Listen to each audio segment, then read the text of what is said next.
Waitress sat on Billionaire's lap to escape her ex. He whispered, "Play along. I'll protect you." What if a single moment of desperation could change your entire life forever? Grace's hands trembled as she carried the coffee pot through the crowded downtown cafe, her eyes constantly darting toward the window. She'd spotted Derek's truck circling the block for the third time, and her heart hammered against her ribs like a caged bird. At 35, she thought she'd finally escaped the nightmare of her past. But here he was again, hunting her down like she was his property. The lunch rush buzzed around her. Business executives in expensive suits discussing deals over steaming cups, completely unaware that her world was crumbling with each passing second. That's when she saw him. A distinguished man in his early 40s sitting alone at the corner table, his kind eyes meeting hers with an understanding that made her breath catch. Something about his presence felt safe, protective, like shelter in a storm she'd been weathering for far too long. Where are you watching from today? I'd love to know in the comments below. James Crawford had built his fortune from nothing, starting with a small tech company in his garage and turning it into a billion-dollar empire. But success hadn't hardened his heart. If anything, it had made him more aware of those who struggled. He'd chosen this quiet cafe for his morning meetings precisely because it felt real, authentic, far from the cold marble lobbies of corporate towers. He'd noticed Grace the moment she started working there 3 months ago. There was something in her eyes, a wariness that spoke of old wounds, yet she treated every customer with genuine warmth. She remembered how he liked his coffee, black with just a touch of cream, and always had a soft smile ready, even when she looked exhausted. Today was different. The smile was forced, her movements jerky with barely contained panic. James had seen enough fear in his life to recognize it immediately. Through the window, he spotted a burly man in a baseball cap leaning against a pickup truck, his gaze fixed on the cafe entrance with predatory intensity. Grace approached his table, the coffee pot shaking slightly in her grip. "More coffee, Mr. Crawford?" she asked, but her voice carried an edge of desperation that had nothing to do with customer service. "Grace," he said softly, setting down his newspaper. "Are you all right?" Her composure cracked for just a moment. "I'm fine, just tired." But as she turned to leave, the cafe door chimed, and a man with cold, calculating eyes stepped inside. Derek. Grace froze, her face draining of color. Derek's gaze swept the room before landing on her, and his lips curved into a smile that held no warmth. He started walking toward her, his presence commanding and threatening in a way that made other customers unconsciously step aside. Grace backed away, but there was nowhere to run in the crowded space. "There's my girl," Derek called out, his voice carrying just loud enough for nearby tables to hear. "Been looking everywhere for you, baby. Time to come home." Grace's breathing became shallow, rapid.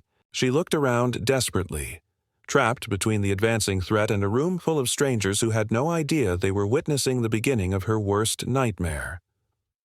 "I don't want to go anywhere with you, Derek," Grace managed, her voice barely above a whisper, but he kept advancing like a hunter who'd cornered his prey. "Now don't make a scene. Gracie." Derek's voice held that familiar edge of control, the tone that used to make her stomach twist with fear. "You know how this ends. You always come back." The cafe grew quieter as other customers sensed the tension, conversations dying mid-sentence. Grace felt her chest tightening, the familiar panic starting to take hold. 3 months of freedom, of finally sleeping without fear, and it was all about to disappear. That's when she made a choice that surprised even herself. James had been watching the exchange with growing concern, recognizing the dynamic immediately. He'd seen it before. A controlling ex who wouldn't accept that their victim had found freedom. When Grace's desperate eyes met his across the room, he didn't hesitate. Without thinking, Grace moved toward James's table, her legs shaking but determined. "I'm sorry," she whispered as she reached him. "Please, I just need—" "It's okay," James said quietly, understanding immediately. "Whatever you need." And then Grace did something that shocked everyone in the cafe, including herself. She sat down on James's lap, her body trembling against his as she wrapped her arms around his neck, playing the part of a loving girlfriend. James's response was immediate and protective. His arm came around her waist, steady and reassuring, while his other hand gently touched her back. "Play along," he whispered against her ear, his voice calm and confident. "I'll protect you." Derek stopped dead in his tracks, his face shifting from predatory confidence to confusion and then to anger. "What the hell is this?" he demanded, his voice rising. James looked up at Derek with the kind of quiet authority that came from years of commanding boardrooms and facing down hostile takeovers. "Is there a problem here?" His tone was polite, but carried an underlying steel that made Derek take an involuntary step back. "That's my girlfriend," Derek snarled, but some of his confidence had evaporated in the face of James's composed presence. "No," Grace said, surprising herself with the strength in her voice. "I'm not your anything anymore." She felt James's arm tighten protectively around her, giving her courage she'd forgotten she possessed. If this moment touched your heart, please give the video a thumbs up. Stories like these remind us that sometimes strangers become heroes in our darkest moments. Derek's face darkened, his hands clenching into fists.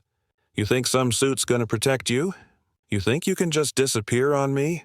The menace in his voice made several cafe patrons reach for their phones, sensing the situation was escalating beyond an awkward encounter. Grace felt herself shrinking inward, the old fear trying to reclaim her. For 2 years, Derek had controlled every aspect of her life through intimidation and manipulation.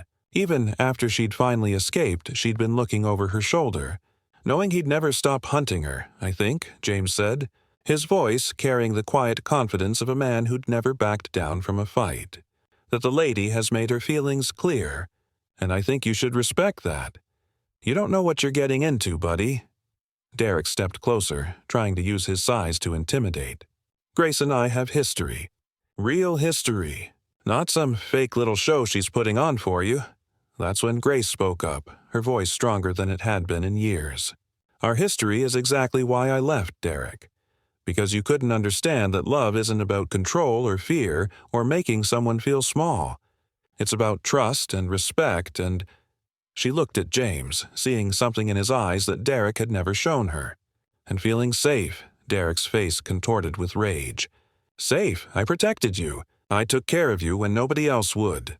"You isolated me," Grace said, the words tumbling out like a dam had burst. "You made me quit my job, cut ties with my friends, and made me believe I was worthless without you. That's not protection. That's imprisonment." The entire cafe had gone silent now, every person understanding they were witnessing something profound and painful. An elderly woman at a nearby table had tears in her eyes, remembering perhaps her own struggles from decades past. James felt Grace's body trembling against his, but it wasn't fear anymore. It was the trembling of someone finally finding their voice after years of silence. "The police are on their way," he said calmly, nodding toward the barista who'd quietly made the call. "I suggest you leave before they arrive." Derek looked around the cafe, seeing every face turn toward him with disapproval and disgust. For the first time, he was the one who felt exposed and powerless.